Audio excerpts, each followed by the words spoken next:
It's a well-known fact that the best character in any given sci-fi series is the engineer, be it Scotty or LaForge or Kaylee or R2-D2 or just pick one. They're the best ones. It's a fact. What we're doing here is, for our spaceship thing, you're going to have to be doing some Star Trek kind of engineering and getting resequencing and overriding and crossing wires and all that. So for this puzzle, we are just using some simple momentary switches and the fact that acrylic has some really cool properties. Like a so. And there's going to be different versions of this pretty much the same puzzle where it lighting up may or may not mean anything. So you'll have to actually figure that one out for yourself. What we have here, and I'm going to show you in a minute, versions 1 through 3. I think this is number 4. When you put LED light, or any light for that matter, doesn't matter where it comes from, into the side of a piece of acrylic, the whole thing kind of goes fiber optic. This is just a simple acrylic card that we have done our etching and engraving on. And when it goes into the slot, and the slot has lights coming in from the side of it, it glows real nice.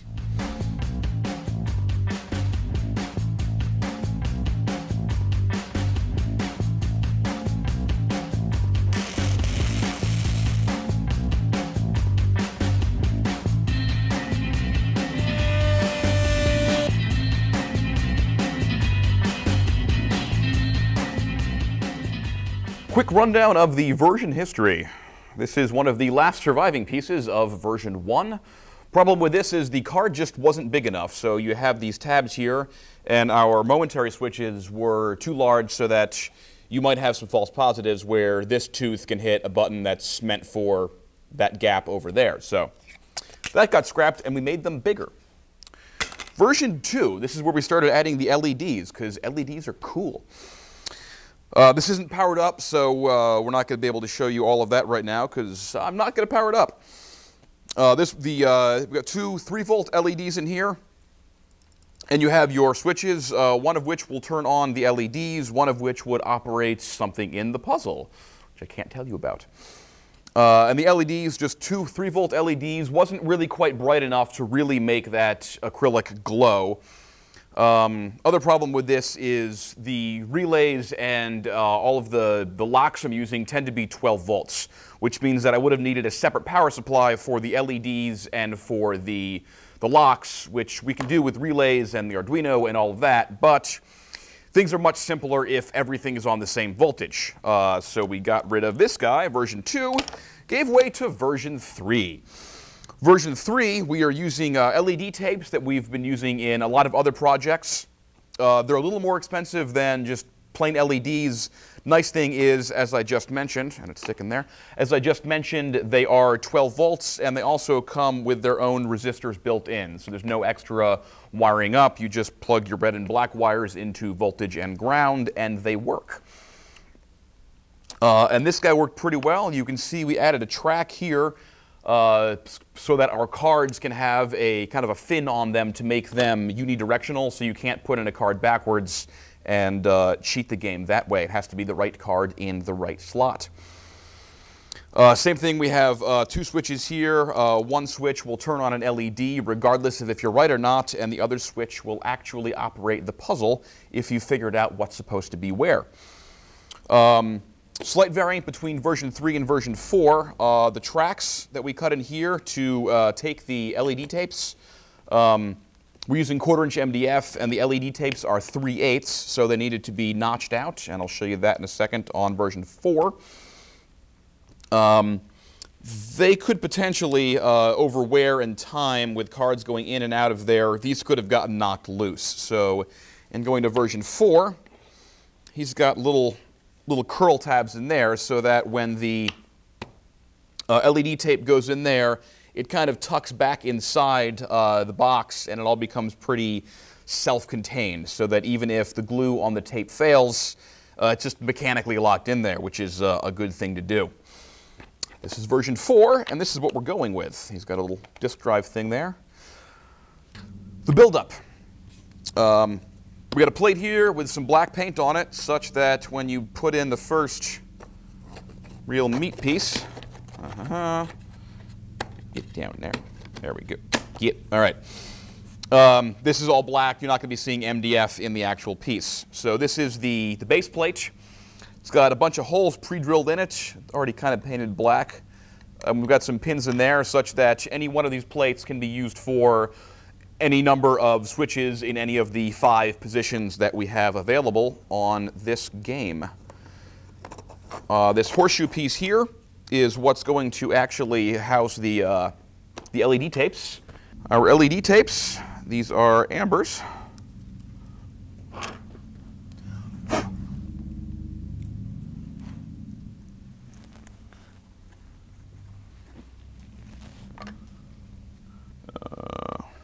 had a screwdriver I was using as a pushing stick. There we go, in my mess.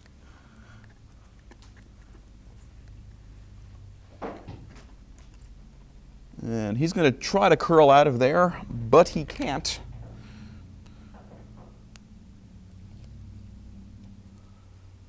And these nice big pockets here were cut for, these also come with quick connectors like this that I ran out of. So we just did a direct solder. It is a little more time consuming, but just as good, if not better, connection.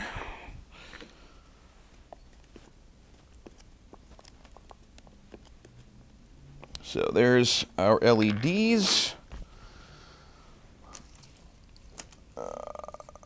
One of you and one of you.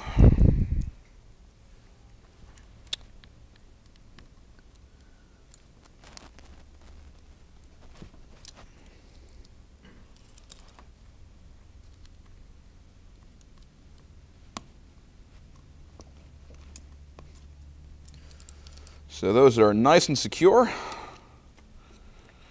Horseshoe is already on there. Cover plate. This piece here also has the that same track milled into it. It's got bits for the pockets. It's got all the holes that will receive these wherever they are. And the back is opened up so that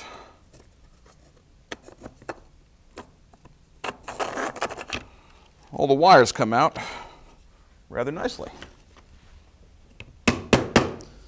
Get that seated on the pins, and that's one layer. So at this point, we're doing 6 bays or 6 slots per iteration of this, and it's kind of a wash, rinse, repeat. And I got cocky talking to camera, and my LED tape wasn't properly seated. So that's making a mess. And I'm going to fix that now.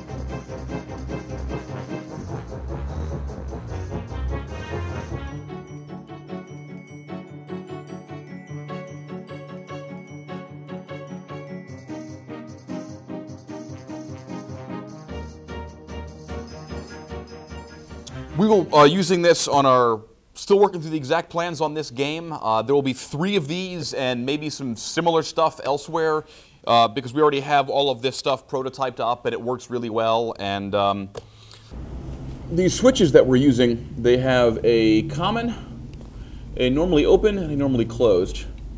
I've got the order right. And each one of these bays can have, or does have 5 switches in it. And between what you're doing with the normally open and the normally closed, going off to 1 or more relays, there is any number, I'm going to talk to this camera now, there is any number, our number, plural, there are any number? No, I think there is. Okay.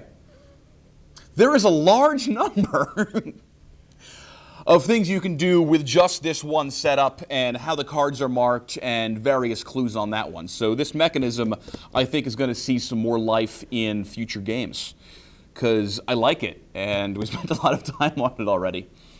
All thanks to the humble little momentary switch. So it is important to remember that when you were aboard the hostile alien spacecraft, doing the weird resequencing thing that you obviously have to do, that the evil computer can read your lips. I think what we need is a really dead-on joke that sort of justifies why we're wearing these helmets. That would have made sense. Do you have one? I got nothing.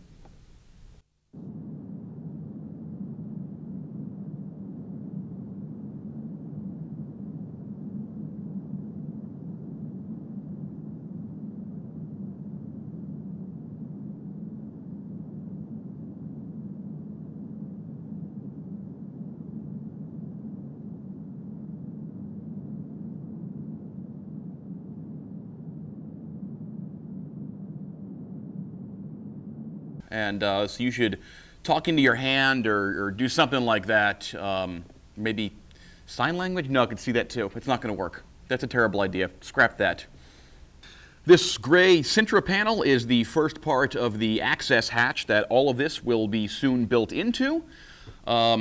That video will be coming up soon, so subscribe and we'll bring you that. And on this one, please leave some comments with questions and all what you want to see and what else you want to hear about so that we can bring you what you really want, because we don't know. We're just making this stuff up. So we'll see you later with some more spaceship stuff, and hopefully eventually we'll escape the spaceship and come back to you.